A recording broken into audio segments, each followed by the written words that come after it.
Hi, it's Brian Decker with your Market Minute this week. Wanted to talk to you about the Fed pivot. That's something that's in the news quite a bit. I want to mention that there's two separate rates. One is the Fed funds rate. A little history on that.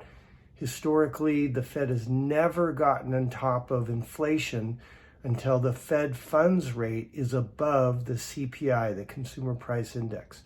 Right now, the CPI is around a 7. Fed funds rate is about 3.5.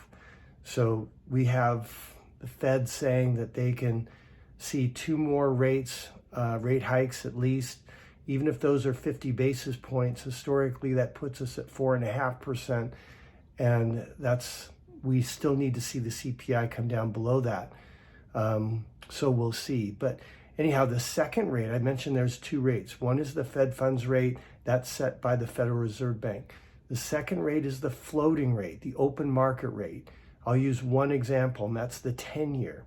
The 10-year peaked in mid-October of last year at around 4.3%. We're at 3.6 now. So how can the Fed be raising rates and the open market rate start down? The answer is because a lot of investors around the world are anticipating that they can make a killing in the bond market, buying heavily into the 10-year or any of these open market bond rates in anticipation of the Fed being done, the economy slowing down, and yields dropping precipitously. So yields dropping means prices going up. A lot of people are used to stocks. You buy at X, sell for Y, Y is higher than X. That's what's happening in the bond market right now. So the Fed pivot is the expectation that the Fed is almost done.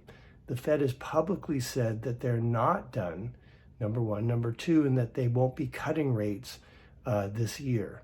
So the believability of the open market is that the Fed will be cutting rates at the end of this year or early next year, and that's why they're buying into the bond market right now. That's the Fed pivot.